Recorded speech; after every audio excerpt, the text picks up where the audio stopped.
What if Deku became a tool for destruction? In this video, we explore a dark alternate reality where everything changes. Let's dive in.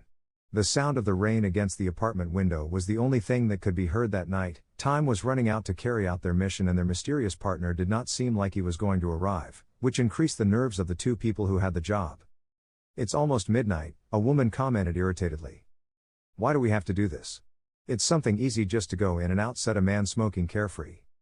"If it were that easy, we would have done it already. No, this requires something more, and that something is not coming." She, unlike her partner, recognized the difficulty they had in front of them.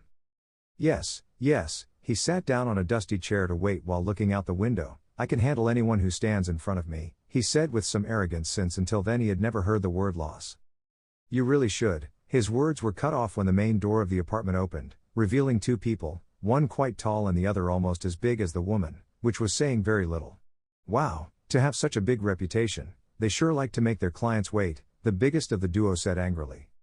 "We were looking at the place they are going to attack, and I must say that it is very complicated to enter. I don't know why they would want to do something like that, but I don't care. They already paid enough for the service, so I'm not going to complain," he said tiredly, walking inside while his partner remained at the door. "It is not necessary for them to know. We just need something from inside. Is your agent ready?" "I see it as very simple for our mission," he doubted the one at the door, who was still like a statue. "Do you really know who you're talking to?" said his companion with grace. "Is he very famous?" the woman said mockingly. "My friend, that guy at the door may seem like a small person, but he was able to carry out a massacre in one of the most protected places in one of the most powerful countries. The global defenses were literally increased, thanks to him." She pointed at the guy at the door, surprising her companion. "Is it so incredible? Then why doesn't he come closer?" He still didn't seem threatening at all. "Because he doesn't do anything unless I order him to," answered the tallest man. "Please, it's probably nonsense. We wasted our time." The woman walked towards the door, ready to continue her mission alone. "Izuku," the man said calmly, causing the man at the door to hinder the woman. "Get lost, weirdo," he tried to push the mysterious guy lightly, who didn't move a hair. "Are you deaf?" "Move," he ordered angrily. "Immobilizes," the guy finished seriously. "Izuku." Instantly the subject moved, and with a quick punch to the woman's stomach he immobilized her on the ground, holding her arm with such force that it seemed as if he was going to tear it off. "What do you think you're doing?" "Let me go." He tried to move, but with each movement he felt his arm hurt more. "This is what will happen, miss. Will you behave, accept help, and finish your mission?" "Did I make myself clear?" The woman nodded, frightened. "Good. Let her go." Her partner obeyed the order, leaving the woman on the ground in quite pain. "Always so dramatic, Hisashi," the smoker commented with grace. "Hisashi people don't usually respect. It is necessary to show the danger that the unknown can pose," he said seriously. "Go ahead, you can begin your stupid mission." Without further ado he left there, looking at his partner fixedly. "Make sure he comes back, because if not I won't be very nice." With that said he merged with the darkness. "He's not serious, right?" She stood up in pain, looking at the guy who had immobilized her. "Okay, my turn, Izuku." The guy turned in the direction of the smoker. "Attentive, your mission is to protect us and eliminate anyone who crosses our path." The guy nodded without saying a word. "Well done." She walked towards the door, this time without the guy stopping her. Followed by her was her partner and her new bodyguard. The target was a large building where experimental quirk calming drugs were kept, which helped certain mutation-type people live in complete peace. If used in extremely high doses, they became the best drug on the market, something highly coveted and that would surely bring a lot of money into the pockets of both thieves. "Hey, we won't have to share the loot with him, right?" He looked at the bodyguard, who was sitting in the back, almost speechless, like a puppet. "Relax, he's not looking for something like that. He's just following orders to the letter. If you tell him to jump, he does it. If you say to crouch, he does it. And if you say to eliminate the entire population of the city, in 2 days the massacre will be over." He commented with some grace, although deep down he was scared. He had seen that guy in action and it was extremely terrifying. "Well, it's good to know," she smiled arrogantly. If things went as she expected, she would have a fortune in no time. "We're almost there, let's go." She looked at the nearby building. It was time. "How do you want to get in?" he asked playfully, lighting another cigarette. "You know how." Stopping nearby, the three of them got out of the vehicle, walking towards their objective. "Your turn." In less than 2 minutes the building began to fill with smoke, alerting everyone inside and forcing everyone to leave due to the risk of fire, leaving the way clear for the thieves who could go up without causing much trouble. They quickly reached the top floor. using the smoke to their advantage to hide until they reached the most sheltered area of the building, which was fully lit and had plenty of shelves with multiple drugs for medical use. "Well, which one is it?" asked the smoker. The woman looked at everything, at which point her eyes lit up. "Let me see." All the medicines looked different colors depending on their components. The only thing she was looking for was a light blue one that didn't seem to be anywhere. "It's impossible that it's not here," she complained angrily. "Hawks, were you looking for this?" A blonde appeared from a window with the drugs in his hands. "Huh?" The woman looked scared at the hero, who smiled sideways. "Hawks, I knew they would try something with this thing. It worked perfectly." The bird entered the room, making two of the three thieves retreat. "I imagine you already know what's next," he commented with grace. "You wish, Hawks," the guy smiled, releasing more smoke from his cigarette. "Your turn," he spoke to his hooded companion who stood between the heroes and the thieves. "Hawks, really?" He took one of his feathers and threw it against the mysterious thief, who held it with ease. "Oh. I see," he smiled defiantly, taking two other feathers and using them as swords. "That's our signal to run." Both thieves ran down the stairs straight to the roof of the building. "Hawks, wow, what good companions, don't you think?" he said, waiting for an answer. Izuku, he didn't say anything. He simply threw the feather behind him, hitting the head of a hero who tried to climb onto the roof. "Hawks, wow. You're not an easy person, huh?" He ran towards his enemy, raising more feathers, ready to end this quickly. Things were not going well up there. There were helicopters and many heroes in the nearby buildings. It seemed like a dangerous situation, although among the helicopters you could see one that was different, much more up to date than the others. "I guess that's our ticket out," the woman commented tensely. "That's right, now we just have to wait for Izuku." And the woman didn't even think about it as she walked towards where the helicopter was discreetly descending. "Wait, what are you doing?" "That idiot has probably already been captured. We have to get out of here," he said as if nothing had happened. "You don't understand how important he is, do you?" The woman looked at him with boredom. "You don't understand what's really important," without his partner expecting it. He pulled out a gun and shot his partner in the stomach. "Damn you." He fell to the ground seriously injured while the woman walked until she reached the helicopter. Just when her bodyguard arrived, "Izuku, to her," he shouted at the hooded man, who didn't even think twice before running towards the woman, who looked at the bodyguard in astonishment while he rose in the helicopter. "I'm really sorry. I guess you died on the mission," he commented regretfully, shooting again, turning around without seeing if he hit the target. "Go, both are." He felt a burning pain in his shoulder, and when he looked at his target, he was standing with his hand outstretched. He had caught the bullet in the air and had returned it to him. TSK. He wanted to shoot again, but seeing the situation, it was not the time. "Hawks, wow.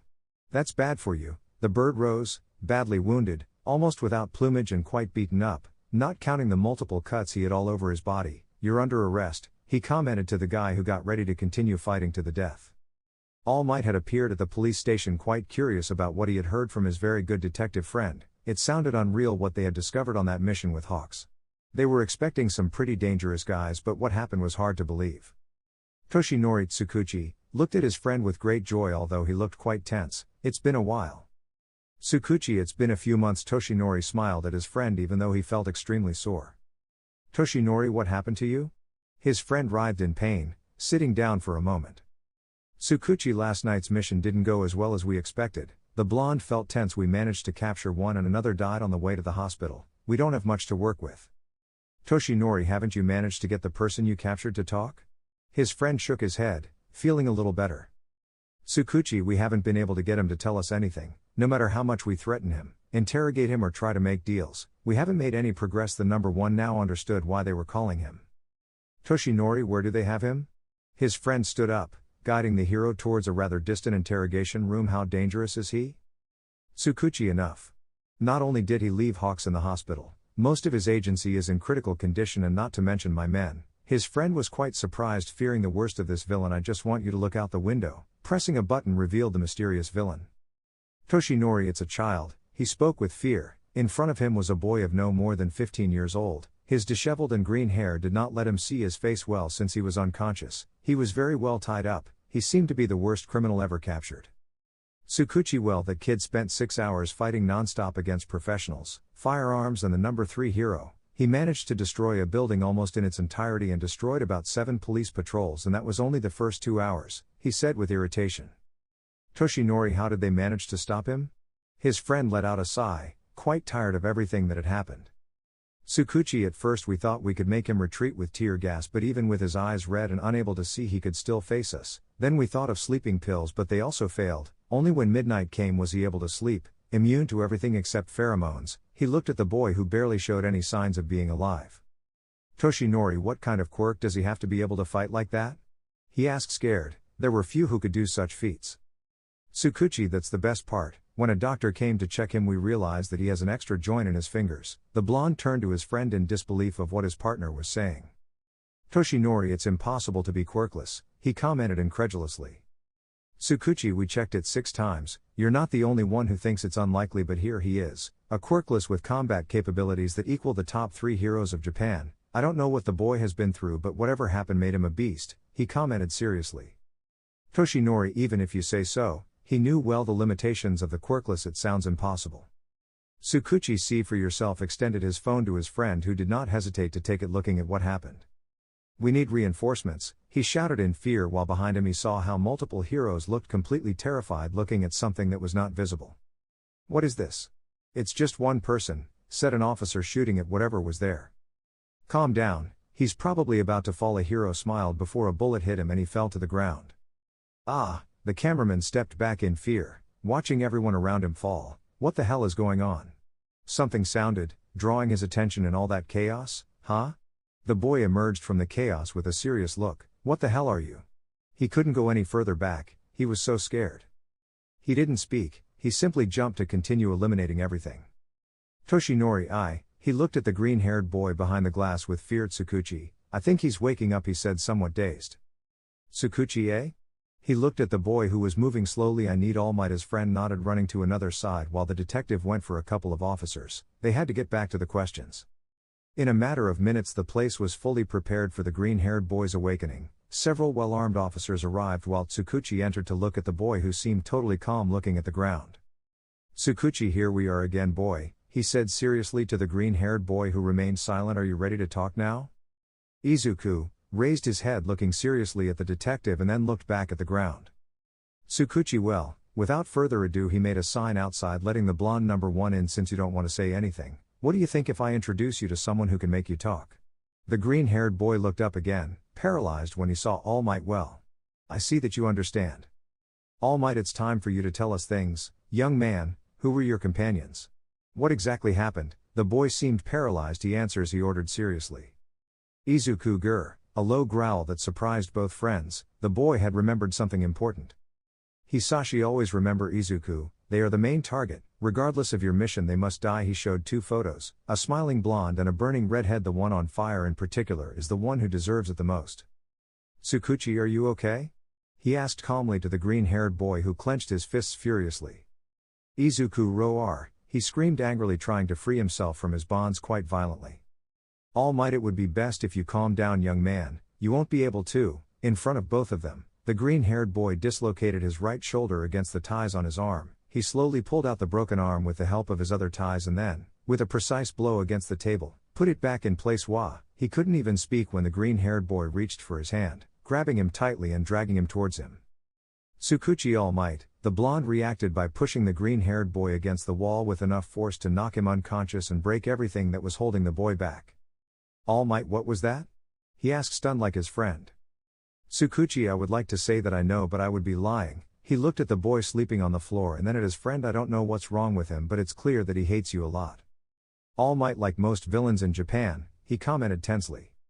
Tsukuchi, but it gives us a clue about something about him. It started with something. For the moment we have to stop him better. Maybe it is necessary to hold him back as if he were Tartarus. All Might, honestly that seemed excessive at first, but seeing the situation, he looked at his hand calmly. I doubt he can even hold on to it for long. He turned to look at his friend. It's a stupid question, but have you already investigated his DNA? Tsukuchi, yes, there is nothing. The number 1 was silent, meditating on what he knew. Under our knowledge this boy literally does not exist. All the teachers at UA were hesitant to have someone so dangerous near their students. They knew quite well that their principal was the craziest person in the whole world, and they hoped that he would find what he was looking for with the killer. Nezu, thank you for making time for this important meeting before the entrance exams, he said with his usual joy. There are many changes this year, not only because of your study plans, there are also 2 other extra topics to talk about. To start, it is my pleasure to inform you of All Might's entry into our ranks. I hope you can help him in any way you can. The heroes looked at the bony blonde who formally greeted the staff regarding the other thing. It is necessary to talk about the murderer who is under our control. Vlad King, I thought I would have sent him back to prison by now. The rodent let out a malevolent giggle. Aizawa, he still doesn't have what he wants, he muttered, irritated. Snipe, is it even safe or wise to keep him here? I mean, even with everything in our favor, anything can happen. His companions seemed uneasy about this situation. Nezu, yes, it is true that it is extremely dangerous to keep it, but I am making some progress with it, he revealed happily. Midnight, did you finally get him to talk? The director jumped on the table. Nezu, he can't talk, he shouted with enough spirit for bad news. Cementos, eh? What does that mean? As far as he remembered, there was nothing wrong with the boy's body to prevent him from speaking. Nezu, I have tried multiple forms of communication, 6 different languages, sign language, Morse code, and he has not responded to anything. The boy is unable to communicate. His teachers let out a sigh. They were waiting for good news even, so I think he is able to understand the words and their meanings. So although communication is difficult, it is quite possible that he can give us information that seem to encourage them. All Might, excuse me director, but could you find out something about why you hate me so much? He said fearfully. It was a low possibility, but he was really curious about that subject.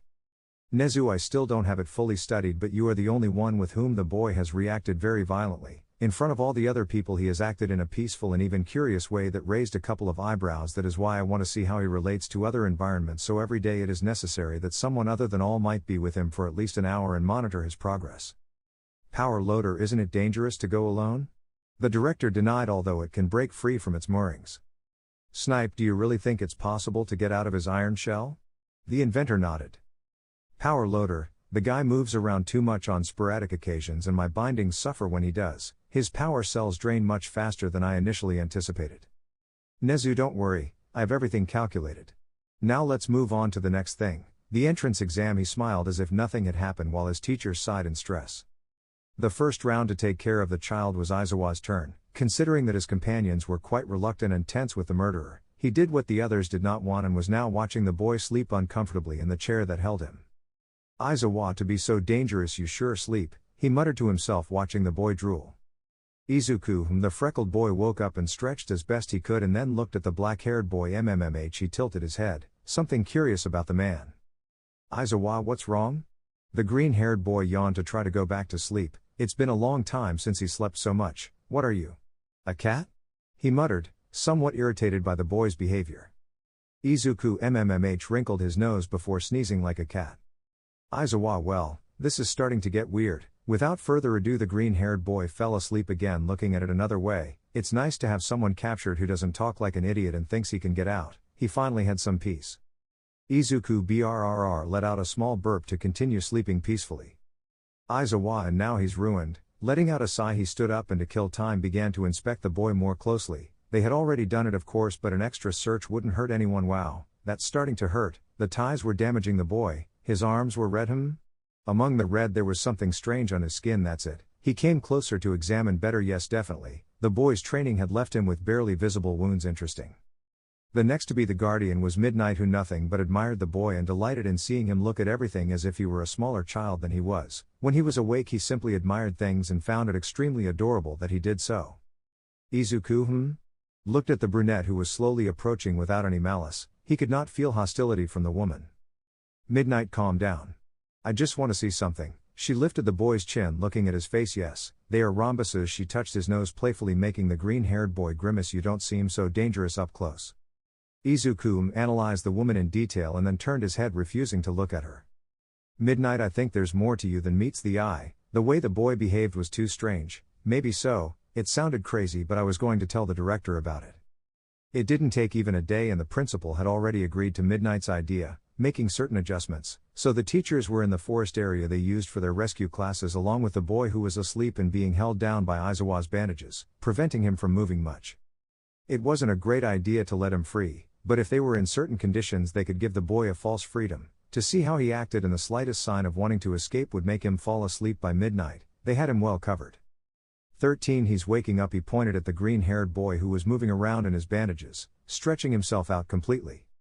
Vlos King doesn't seem to have noticed that he's no longer tied up, he muttered to his companions. Izuku, He looked at his hand and then the other, smiling to himself before standing up and admiring the landscape. He closed his eyes, feeling the breeze and calming down. Aizawa, I notice you very relaxed, he spoke without surprising the boy who just sat down, tilting his head. What's wrong? Aren't you going to run away? The boy blinked before yawning. Well, something strange is going on here. Izuku brrr lay down on the grass feeling the heat of the day. 13 He doesn't seem very dangerous now, just like Vlad King and Midnight were quite surprised by the way the boy acted.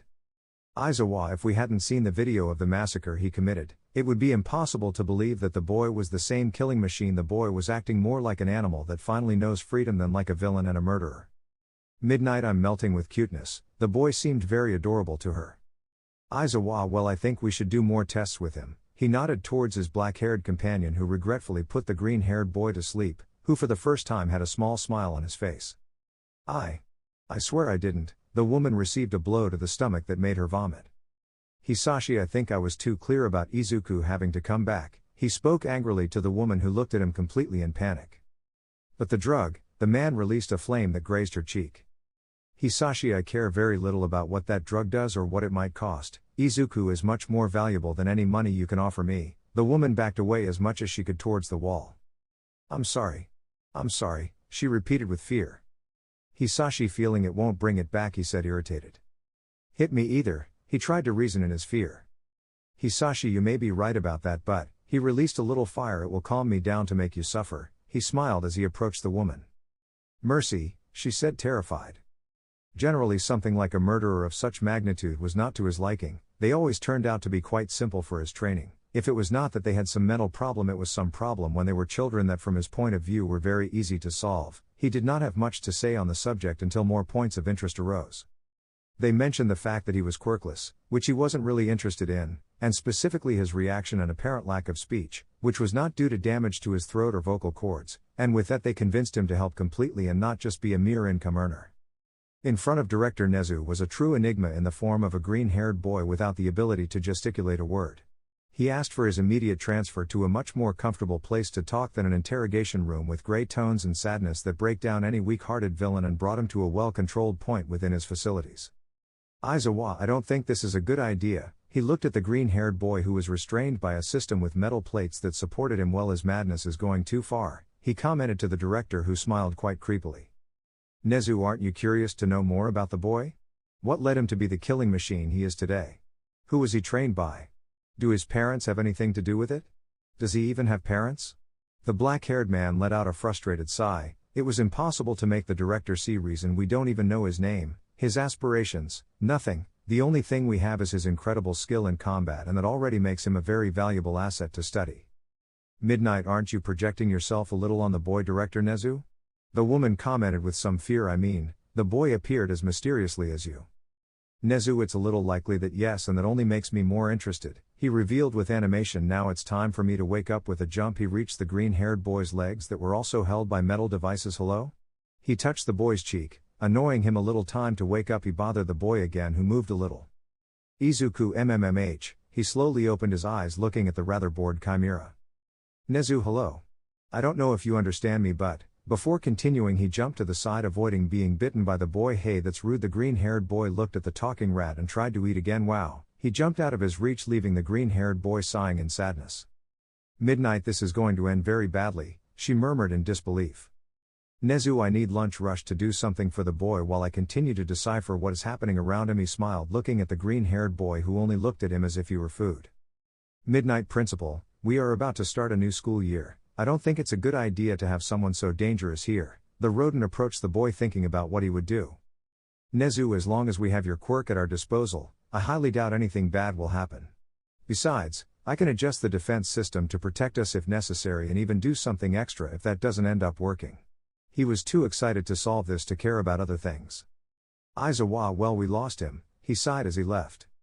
Midnight, try not to overdo it, it could all end badly. Also left to comply with what the director ordered. After venting his anger at that woman who had abandoned his little weapon, he had to start searching tirelessly until it returned to his hands. Izuku was quite strong and ready for combat, but he was not yet ready to go out into the world alone. He was not yet able to defeat All Might and Endeavor in a team or individual fight. He still needed to perfect it for his plans, and its loss only delayed him even more. Kurogiri, how curious it is to see you here. Midoriya Hisashi, he spoke cautiously to the man sitting in front of him. Hisashi, save your innocence. Black Mist, what do you want this time? He said, irritated. It was not the time to accept jobs, but if he did not accept them, his reputation would begin to decline. Kurogiri, there is no need for such aggression. He put a glass in front of the black-haired man. This time I don't want to hire you for anything. He put 2 ice cubes in the glass and looked for something under the table. Hisashi, so what do you need now? Is it something to do with your mysterious mission? He joked as the mist put a drink. Kurogiri, actually it's something that benefits you more than me. His eyes lit up slightly, attracting the mercenary's attention. Hisashi, it's strange that you want to help me. He doubted the living mist without touching the drink that was served to him. Kurogiri, it is said in the alleys that what happened a few days ago was caused by your demon. The man was quite serious. Agreeing with the fog, it is said that they saw him fall in front of a horde of police and heroes and that you have not managed to get him to come back. Curious, considering that the last time something similar happened at this time he was already killing people left and right. The man unconsciously released some fire. Hisashi, what do you want? The mist let out a giggle. Kurogiri, I have good connections and getting him out of where he is won't be very complicated. The man raised an eyebrow in disbelief. In exchange I require that your demon be at my disposal for a few months. Hisashi, will you use it for your little band of thugs? It was the fog's turn to be surprised. Yes, you are not the only one with eyes and ears in the right places. He smiled somewhat arrogantly, having a bit of an advantage. Kurogiri, in any case, this offer will not change because of that fact, he said calmly, extending the alcoholic drink to the man. Shall we make a deal? Hisashi, in other circumstances I would have rejected the idea of help. But seeing as it has fallen too far to be picked up, it seems fine to me. He drank what was served in one gulp, making the mist smile. I hope you know how to handle it well. After all, my demon doesn't usually hold back with things that don't suit it. Without further ado, he got up to leave the seedy bar. Kurogiri, don't worry. I'm pretty sure I can control it. His eyes lit up again just as the man left. Master, he spoke to nothing. What do you think? Afo, you certainly did well. A television on the shelf turned on showing only static. This could be good if used correctly. Find out where it is. The sooner we have it, the sooner we will get answers. Without further ado, the transmission was cut, leaving the fog calm in the bar. While Aizawa and company were testing the green-haired assassin, All Might had another mission that was much more important than understanding someone who wanted him dead. He needed to find his successor and he had to exhaust ideas to find him, so he was going to meet with the person who, according to his former partner, was the best to be his successor, clearly accompanied by director Nezu to have the best advice when deciding. Nezu, what do you think, All Might? The skeletal blonde was quite quiet on the way to the meeting. All Might, I'm not really convinced that he's a third year, to be honest. He spoke nervously. I understand that he's experienced and has a great sense of sacrifice, but giving him something like that when he's almost in the world of heroism. He let out a tense sigh. I understand how necessary it is to have a symbol of peace and that I must hurry given my condition. But I don't think I can teach someone to use a quirk after using another one their whole life. I appreciate Night Eye's recommendation, but I didn't know if I should make that decision.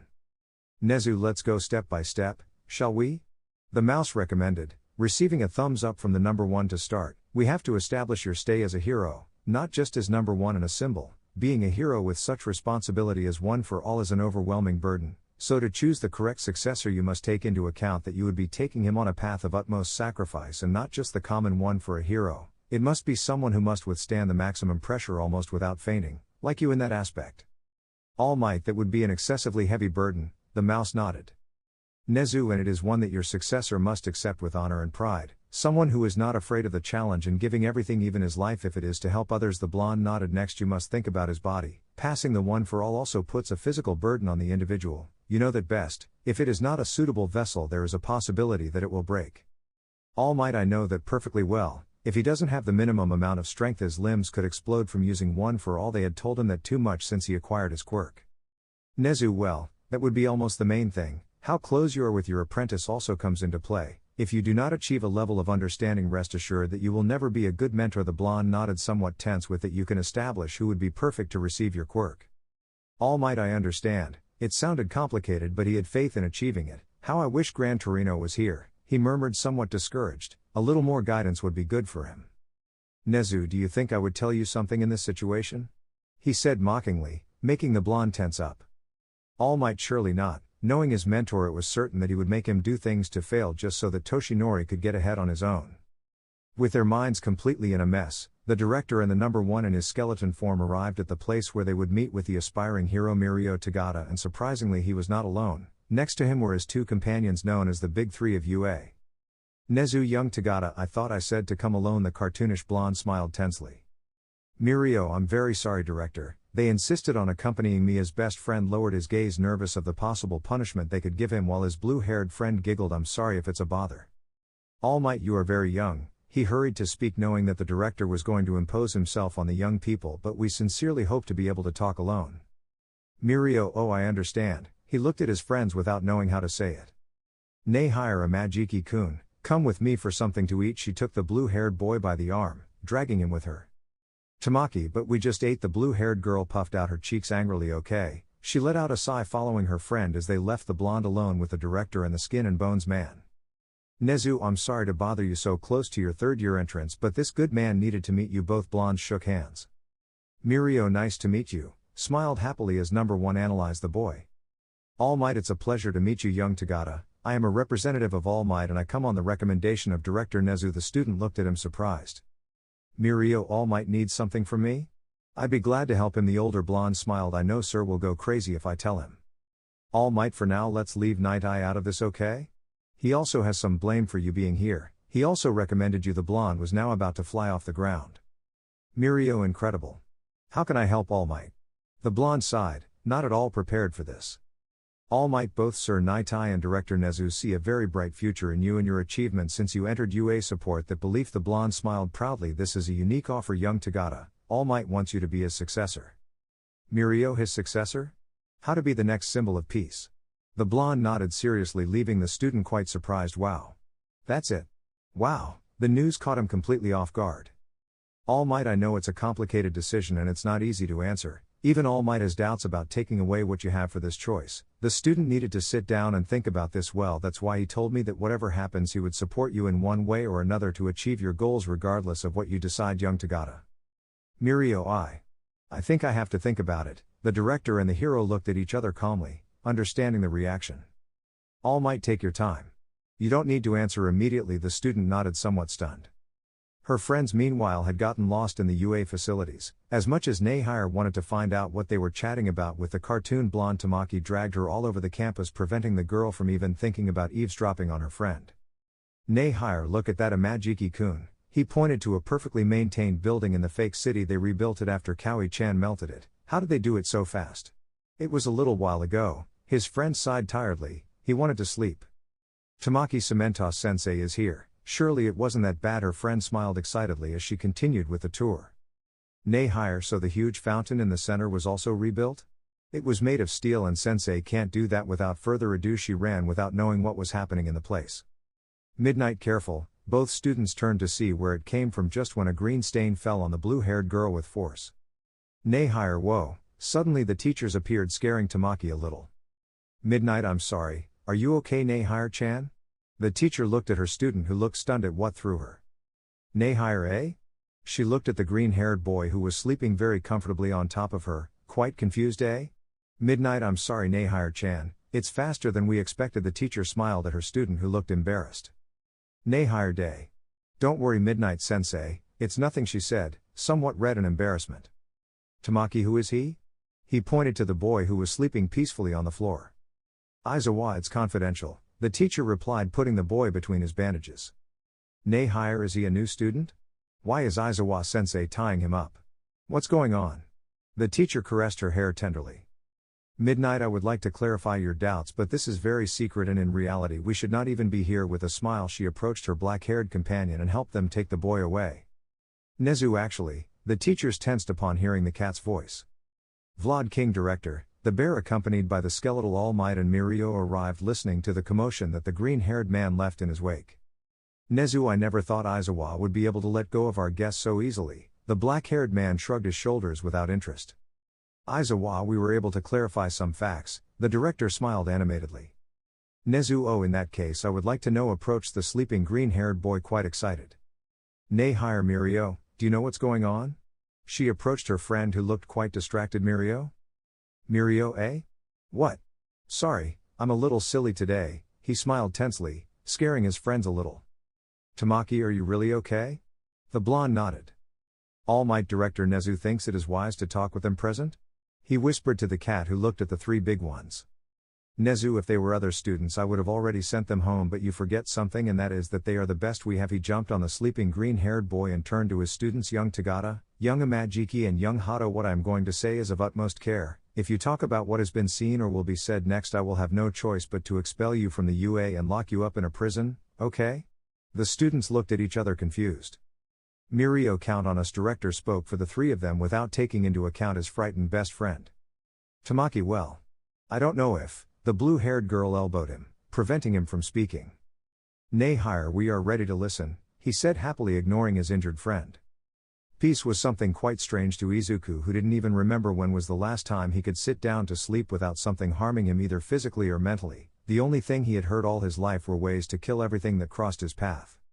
For as long as he could remember, he had been thrown into dangerous jungles, crossed treacherous seas, walked through the hottest dunes in the world, and even survived the world's highest mountain, almost naked. All to be the most lethal thing there was. He shouldn't have such peaceful moments, but at some point life had smiled on him for the first time and now he slept a lot and had nothing to do. While it was true that I was uncomfortable in the metal chair, it was much better than sleeping on top of a tank of hungry crocodiles while they shoot darts at you with the most powerful poison in existence. Izuku, for a change he woke up in his metal chair, completely trapped in a metal cubicle with lights that barely let him see beyond the glass that separated him from the world. Nay higher hello, she shouted attracting attention to her hello dangerous boy who doesn't understand. She smiled at the green-haired boy who tilted his head confused oh right you don't understand he. She smiled amused to see him confused. Aizawa behave yourself Hado the blue-haired girl stepped aside allowing the teacher to step forward good. I hope the director doesn't make a mistake with this. Pressing a button he opened the glass door and approached the boy who recognized the man's tension dare to escape or attack and you'll end up in a hole worse than this one. Izuku, the green-haired boy showed his tongue angrily at the black-haired boy. Tamaki this is a bad idea, he turned to look at a wall with fear. Nay higher stop being so scared. It's fun, his friend trembled in place. Tamaki he killed many without hesitation, nothing assures us that he won't do it again, he muttered to his friend who rolled her eyes. Nay higher Aizawa sensei is here, she pointed at the black-haired man who was deactivating all the safety devices that were holding the boy back. Aizawa Hado is still quite dangerous, what prompted him to commit a massacre and why he seems to have lost all his courage is something that remains to be seen. Without further ado he released the green-haired man who stretched quite a bit before looking at the black-haired man waiting for some order. Nay higher see? He didn't do anything the green-haired boy yawned, feeling comfortable there. Aizawa it's strange. I thought he would run away as soon as he had the chance. The boy did exactly the same as when they left him in his private forest, only this time he slept sitting in the chair. Tamaki how did you get to the fake city? The teacher looked seriously at the freckled boy. Aizawa we encouraged him to run and he seemed to be safe instead of escaping. The blue-haired girl approached the green-haired boy, caressing his hair. Nay higher it's cute, the freckled boy acted like an animal under the caresses, smiling and trying to get more awe. The master let out a tired sigh. Aizawa Hado, leave him, we need him to do things. The student nodded, leaving the boy without her caresses who quickly became depressed. Izuku looked at the ground sadly confusing the black-haired boy even more. Aizawa walking, without giving it much importance he walked with the blue-haired girl towards the exit. Very well this doesn't give much result. The blue-haired girl approached the green-haired girl again, caressing the unruly hair he had again. Nay higher walking, Aizawa sensei is not someone with much patience. The green-haired boy stood up walking to the rhythm of the caresses they did to his hair. Tamaki this will end very badly, he muttered going with his teacher. Aizawa interesting, looking at the blue-haired girl and how she controlled the assassin gave him ideas on how to control him, so maybe they could get some information out of him. Nay higher see? It wasn't that difficult he spoke to his friend who let out a sigh. Aizawa leaving aside that you have just solved most of our doubts, I consider that it has been a complete success. The three heroes walked through the halls of UA while the freckled half-animal followed the one who seemed to be the only one who paid attention to him. If before the green-haired man seemed like a complete enigma, now he was the most entertaining mystery Nezu had had in a long time. With the data he had collected from leaving the boy with the teachers along with what had happened with his student he found a way to guide the boy. It was not the one he liked to implement but it worked in addition to being able to use said way to guide him to something much more comfortable and better, but for the moment he had to treat the green-haired man as if he were a dog.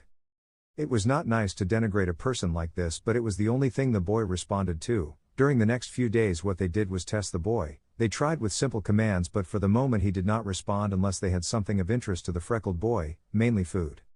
Unfortunately they weren't going as fast as the director wanted. For the moment he had managed to get only 13 and midnight to communicate with the boy and it wasn't that good given that there were many times when the boy would simply go to sleep instead of paying attention to them, not to mention that just by smelling Toshinori in his weak form he would look at him angrily and rage. It was clear that the boy recognized who he was even if he wasn't entirely sure it was All Might. Aizawa, remind me why we are doing this instead of preparing for the entrance exam, which is in a week. At his side, the black-haired friend smiled mockingly while she had the green-haired boy next to her dressed like any UA student. Midnight, I think I've managed to find a way for Greenie to create a bond with you, she spoke animatedly, getting on the hero's nerves. Aizawa, Greenie? Her friend nodded happily. Midnight, we still don't know what his name is, so for now I'll call him that. She stroked the boy's hair and he closed his eyes, letting himself be carried away by the tranquility. Aizawa, you understand that he is a 15-year-old boy, right? He said, annoyed. He is not a pet. Why do you call him that? Midnight, hey, he likes me to call him that, pouted angrily at her friend. Aizawa, really? Because I highly doubt I can say anything to defend you. The woman hugged the green-haired boy, who seemed quite comfortable in her arms. Midnight, when he likes something he usually makes this face, showed how the boy seemed to sleep in his hands. Aizawa, yeah, I couldn't convince him. Midnight, in any case we are not here for that. We are going to form a bond between Greenie and you. The black-haired boy raised an eyebrow, curious about what his friend would do. We just need your sleeping bag. Aizawa, I prefer to swallow radioactive waste, he answered immediately. Midnight, don't be bitter and help. The teacher let out a sigh. Aizawa, well, from who knows where he got his yellow bag where he used to spend the afternoons when he had nothing to do. If I destroy my sleeping bag you will pay for it. Midnight, that won't happen. Although we will have to buy him his own if he ends up liking it. Taking the boy by the hand, she guided him towards the bag, leaving him quite confused. Very well, Greenie, you can use this to sleep. Izuku? I tilted my head, confused by what the woman was saying. Midnight, come on, you've done it before. He stroked her hair, making her sit on the bag and then slowly put it inside. And what do you think? Izuku, the boy made himself more comfortable, showing signs of wanting to sleep. Aizawa, if he's going to use it he should use it well without waiting for anything. He took the boy and wrapped him well in the yellow bag, at which point he showed a face of total peace. Midnight, he likes it, he murmured to his friend, who let out a sigh. Aizawa, I won't get it back for a long time, right? The brunette giggled, confirming her worst nightmare. It would have been easier to eat radioactive waste, she muttered, leaving the room. Midnight, now where are you going? The black-haired man stopped at the door. Aizawa, to buy another bag. The woman smiled, knowing that deep down her friend was happy that someone shared his hobby of sleeping in those weird sleeping bags. Rumors usually followed a pretty bad pattern to follow, an idea that was passed from mouth to mouth, and over time it was distorted until it became quite silly. They can be used to your advantage if you know how to use them. They allow you to distract everyone from the truth and are used by both the good and the bad to make themselves disappear in front of everyone. Director Nezu had used a very good rumor about the living weapon that was used for the most recent case in a pharmaceutical company, leading the media to a villain who had died in combat, and that everything had been controlled by completely covering up the existence of an extremely dangerous teenager. The entire world believed that that was it, that evil had been defeated as quickly as possible without knowing that it was very slow. Before issuing any statement, a rat among the police and heroes had reported everything related to Izuku and specifically about his transfer to UA. All for One obviously found out and quickly devised a plan to have it all. He knew that his apprentice wanted to be seen and had left him enough clues and help to get it when the new students started classes. He even used one of his pawns to get in and be informed much better. That the living weapon was there too was just the best coincidence there was at the time. He just had to be patient, and that was something he was an expert at. Watching a drop slowly break a stone over time was exactly the same as this situation. It was just a matter of waiting for Shigaraki Tomura to do the rest. Afo Shigaraki, he spoke through the screen, as gloomy as ever. Shigaraki, what do you need, teacher? He spoke calmly, hiding the excitement he had for the new school year to arrive in a few months. Afo, there is something you need to do when your time comes in front of society, he commented with grace. Shigaraki, yes? It's a side mission, he thought with some irritation. He didn't really like missions that had to do with boss areas. Afo, the UA has in its possession a weapon that is too important for us. If you have it you will be unstoppable. His student scratched his neck, somewhat irritated. Shigaraki, is he a brat? It sounded logical given where they were going. Afo is not a person, Shigaraki, he is literally a weapon with human skin. Not very different from a Nomu. His student smiled under his hand mask, only that unlike the Nomus we have currently, this weapon is able to think, and very quickly. Try not to kill him. The screen lit up, showing the photo of the green-haired man with a completely dull look and multiple traces of blood on his face. Shigaraki, I can't wait for the moment to come. He was going to have a lot of fun rating the heroes. The most anticipated day for students had arrived, the much feared and longed for entrance exam to UA that would determine the future of the most promising heroes of the country, and of course said exam had to be carried out perfectly. Every year Director Nezu tried too hard to do his best, and although he was aware that it was unfair for some future students given their quirks, he wanted to see human limits. The exam not only tested the intelligence of the young people, but also put them in extreme situations, inviting them to go beyond their limits. I wanted to see how far quirks could go, regardless of whether they were useful for the given situation or not. A hero had to have the ability to advance regardless of their limitations, and that's what I wanted to see in this exam.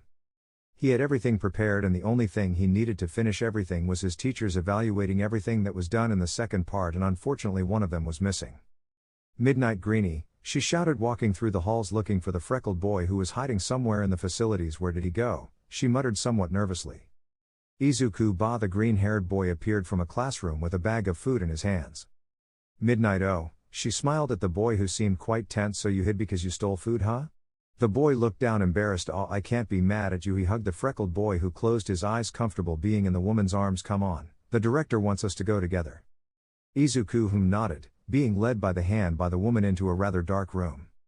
"Midnight, I'm sorry for the wait," she said excitedly with the boy eating potatoes. "Vlad King, isn't it too early to eat something?" The boy approached the director and sat down to the side. "Midnight, leave him," calmed down the white-haired man sighed. His partner was very permissive with the boy. "Aizawa, then they discuss. The second phase is about to begin," he spoke tiredly, looking at the monitors without much interest. "Nezu, this year we have some very promising young people," he smiled eerily, holding a panel with the stories of multiple students. "Snipe, that kid looks dangerous," he pointed at a bad-looking blonde in Field B. "Aizawa, danger is not similar to good for work," spoke seriously, he was the one who doubted the most everything that was happening. "P. Mike, what are you waiting for? In a real situation there is no alert," he shouted animatedly, starting the second part of the exam. Cementos and began to destroy everything quite quickly. The glances went towards the blonde who advanced like an unbridled beast, eliminating every robot that stood in front of him. "Midnight, not everything on the field has to be destruction," she commented, ignoring the boy and looking at others. "For example, look at that boy." Defending a couple of applicants, she pointed to a boy who seemed to be getting more resistant in front of a black-haired girl with a neutral look and a type of strange eyes. "All Might, they all look promising," he commented, looking at everyone in general. He was surprised by some quirks and many of the ways of being. "Nezu, what do you think?" He spoke to the green-haired boy who looked at the screens for a moment before getting distracted again with his food, not really interested in what the teachers were doing. "Vlad King, the power difference between everyone is beginning to be noticed. The number of defeated robots was growing too quickly. Nezu, it's about time things get more interesting, don't you think?" He smiled, pressing a big red button and releasing the dangerous 0 points, unleashing chaos in the exams. Izuku looked with interest at the robot and its passage through the fake city, entertaining itself more. "Nezu, I think you and I are going to get along very well." Young Destroyer, with just one look I could tell that the freckled boy liked destruction as much as the director himself. "Aizawa, please don't let him get close to the director again," he spoke out loud, fearing both for the boy and for themselves. "Midnight Greenie, bedtime," she spoke melodically, attracting the boy's full attention, who quickly went to a chair near the woman, using her thighs as a pillow. "What a good boy." She began to caress his hair, letting the boy rest. "Hisashi, be quick, understand?" He ordered a 5-year-old boy who only had a blunt knife survive a week here. Without further ado, he began walking towards a cabin. Izuku, the boy walked scared towards his father, who turned around threateningly. "Hisashi, I don't want to see you until the test is over. If you come in, I'll burn you alive." The boy took 2 steps forward when his father threw a flame at his feet, slightly burning his fingers. "Get out." Izuku, without further ado, he turned around, running towards a dark forest in the middle of the snow. He was very scared and didn't know why his father was like this. Suddenly he decided that it would be a good idea to make his father's life more impossible by leaving him alone in the winter, without a decent shirt or pants to protect himself from the cold. All he could do was run and hope to survive, even though he was scared to death while he felt his legs freezing with every step he took. The next thing he remembers was being up high in a tree, sobbing and crying silently as he moved his legs just enough to feel something other than cold again. It hurt in every fiber of his body to be there, but he had no choice but to follow orders. It had always been like that for as long as he could remember, and it would surely be like that all his life. He stayed there up high in a tree for 2 days before his body cried out for food, drink and rest, because he hadn't even been able to sleep with the sounds of the forest. He spent a day exploring a large part of the enormous place, drinking from fairly icy rivers and eating berries without knowing if they were edible. He did not stop moving because doing so made his body hurt a lot, which made him cry more and caused the sounds of the forest to increase even more. When the last day came, he was almost skin and bones. Without eating much, he had managed to survive, and not only that, he had returned to the cabin where his father was, only to collapse in front of the door just when he opened it. "Hisashi, you're not completely useless, huh?" He threw a can of food on the floor, which was immediately taken by the boy, who ate quickly. This is just the beginning, you better get used to it.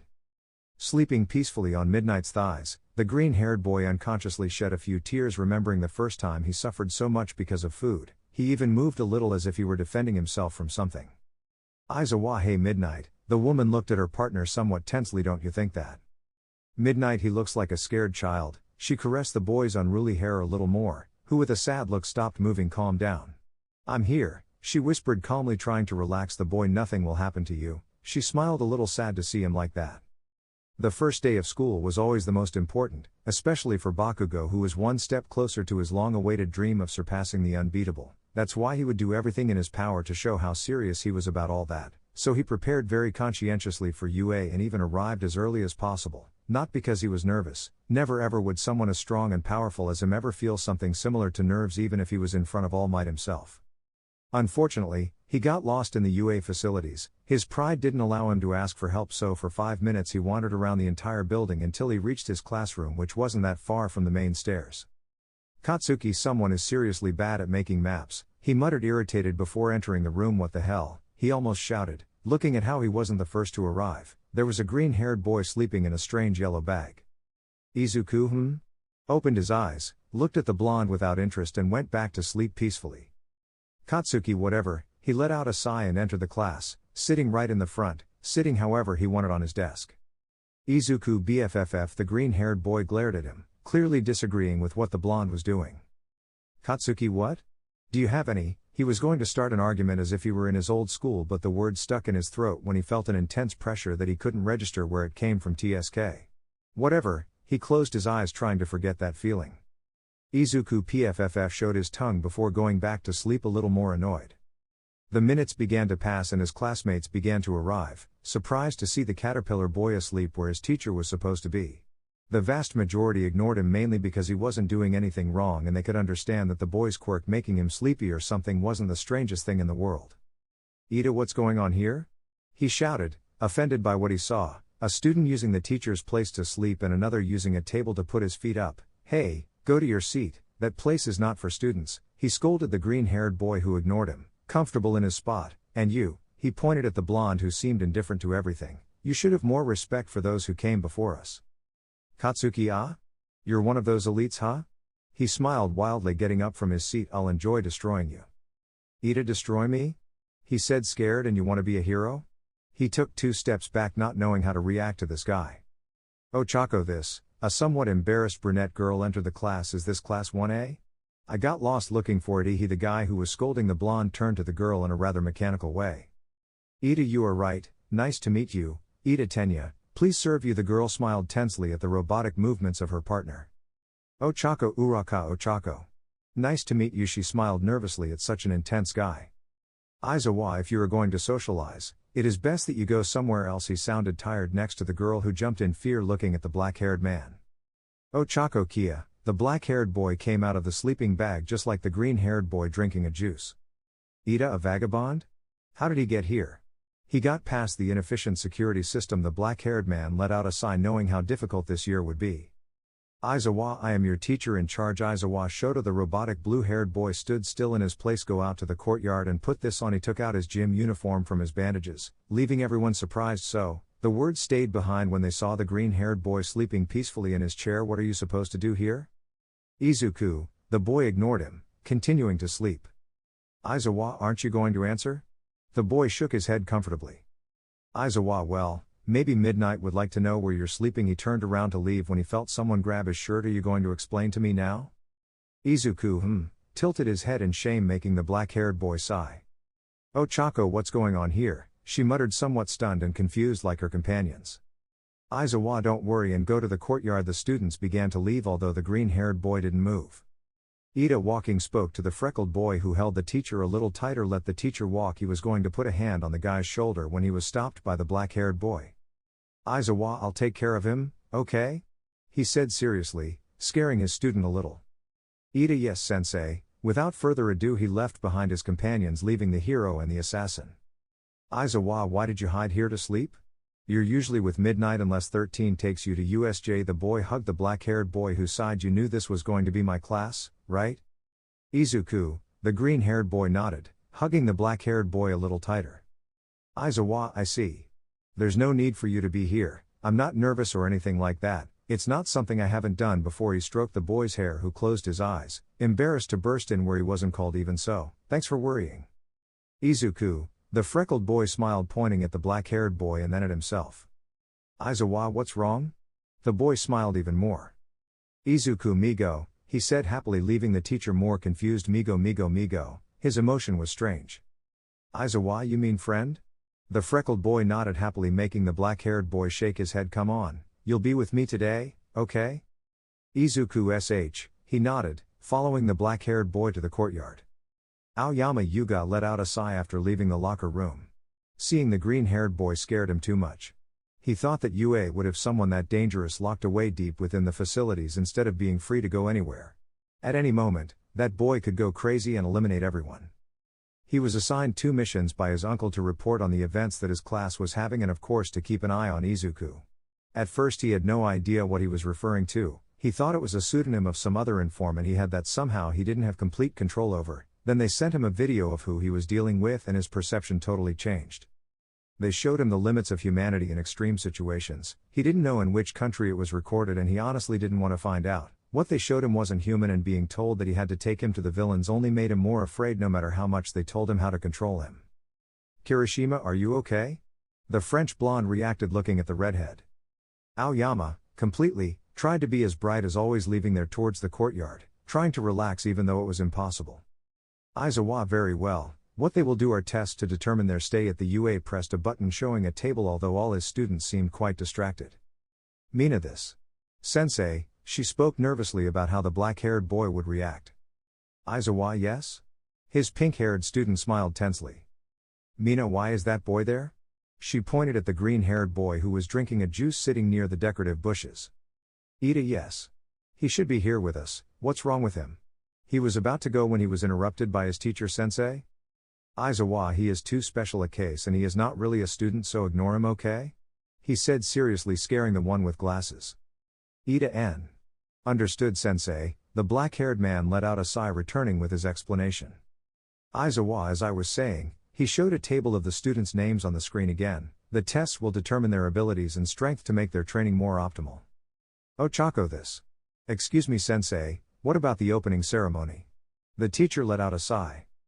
Aizawa, we only have 3 years to make you the best heroes ever seen. We can't just settle for something as simple and useless as a ceremony, he replied firmly. Now, before continuing, an empty bag of chips reached his head. Huh?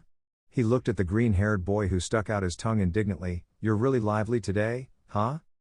Mina PFFF, she held back her laughter as best she could. This is going to be fun, she commented playfully, looking at the special case. Aizawa, so yes, huh? He smiled in a sinister way, scaring more than one person. Well, whoever is left last will be expelled from the UA and will never be able to become a hero. The students froze. Mineta, you can't do that. The master looked at the dwarf calmly. Aizawa, UA teachers have the freedom to do whatever we want. He smiled in a sinister way, scaring the poor students even more. Welcome to UA. Watching how they tried, Aizawa could expect a lot from these new students. The tests, he said, and the threat did what he wanted, showing how impressive they were, and honestly, except for a few that made him angry, either because they were limited or because of their somewhat scandalous personality, although in general they all seemed to have a future in this. Aizawa, these are the results. Accepted and improved. Without further ado, he showed the table where the first one was seen, a two-tone with a serious look, and below him the blonde. Mineta no, fell to the ground crying at his final position. Kirishima, at least you tried to comfort the dwarf who couldn't believe it. Mineta, I couldn't even touch a girl, the master sighed, that was what worried him. Aizawa, oh, the expulsion was just an excuse for you to give your all in the tests, he explained without further ado, leaving everyone stunned, especially the dwarf. Although if you mess up too much I will expel you, so stay alert, go to the classroom, okay? The students did not walk. Momo, it was quite obvious, she muttered to herself, she could see the truth behind what the teacher was saying. Aizawa, actually some of you are about to be expelled at this very moment, he commented to the black-haired girl who looked at him tensely. It's serious that the teachers give us a lot of freedom to do things, don't ever trust yourselves. Without further ado he left, being followed by the strange green-haired girl. Mina, our teacher is really scary, she commented, already in the classroom waiting for the classes to continue. Kirishima, come on, it was fun, he smiled at his friend who didn't look very convinced. Mineta, I almost got expelled. What's so fun about that? He claimed to the redhead who smiled tensely. Tsuyu, that's not counting the Kero boy, she commented, curious about that guy. Mina, yeah, that was super weird. If he's not a student, then he's the teacher's son? She commented excitedly. Momo, I highly doubt he is, they don't look alike, and he didn't seem very interested in anything in particular. It was impossible not to pay attention to the freckled boy, he was literally favored by the master. Mina, you think so? Because I saw him quite interested in bothering sensei. She made fun of the situation a little. Ibura, he didn't really seem completely interested in anything, commented the green-haired girl. Ochako, what do you mean? The glances went to the green-haired girl who looked quite tense. Ibura, it's just the impression he gave me, but he didn't seem to care about anything in particular, he seemed empty. Although I didn't understand that boy, I understood that look he had. Mina, I liked it, she found it too funny that she was bothering her grumpy teacher. Ida, you shouldn't be talking about him, we don't know how closely related he is to our sensei, we might get into trouble if we keep talking about him. He adjusted his glasses seriously. Kirishima, come on man, I highly doubt they'll expel us for talking about a boy who accompanies a teacher, surely more teachers know him. He spoke nonchalantly. Tsuyu, you're right about that, Kero, she put her finger on her chin tenderly. It doesn't go unnoticed that a teacher is followed by a boy everywhere. Momo, what I do wonder is what makes him so special? His companions looked at each other. He doesn't seem like someone dangerous at first glance, and it's not that he has talked a lot, he even seemed to communicate in other ways. The questions began to increase. Kaminari, it's very strange. What do you think? He turned to the side where the freckled boy was eating a cupcake in peace, huh? Tokoyami, when did he enter? The crow head murmured, impressed by the boy's skills. Kaminari, dude, you are very slippery. The freckled boy smiled happily before taking another bite of his cupcake. Momo, sorry if it's not bothering me. Before speaking, the door was opened by his teacher in charge who didn't look very happy. Sensei. Aizawa, now you are in serious trouble. The freckled man was scared by the angry black-haired man. Izuku sh. threw his cupcake to the teacher, who caught it in the air, giving the boy a chance to run under his legs, running towards freedom. Aizawa, come back here, ran after the green-haired problem child. Kyoka, does anyone understand what just happened? She spoke in a daze. Kirishima, I think he's in serious trouble, isn't it? Immediately afterwards, a very loud noise was heard. Aizawa, come here, he shouted from behind the door before the boy came back in, jumping on the teacher's table quite excitedly. Ida, hey, that's a big disrespect towards. Before continuing, the teacher entered the classroom with his hair smoking. Aizawa, this time you really went too far. Now I understand why you hid in this classroom. You knew midnight wouldn't find you here. Very clever. The freckled boy smiled tensely, but you won't escape. Izuku prrr showed his tongue playfully before jumping into the blonde's seat. Katsuki, get down, he ordered, and of course the freckled boy jumped on his face, pushing himself towards another table, avoiding the hero's bandages. Momo, hey, the freckled boy looked at the black-haired girl before jumping again, this time sliding under a table. Aizawa, you're cornered this time, he spoke from the door. He already knew how to handle this situation. Now go out and explain why the kitchen is full of jam and whipped cream. Class A looked at the boy who acted like a caged animal. Izuku sh. He smiled defiantly, running quite fast despite being in that position, avoiding the teacher and starting a chase again. Ochako, what just happened? She murmured in disbelief of the situation. Katsuki, I don't know, but when I see that damn lettuce hair again I'm going to kill him, he said, releasing smoke from his hands.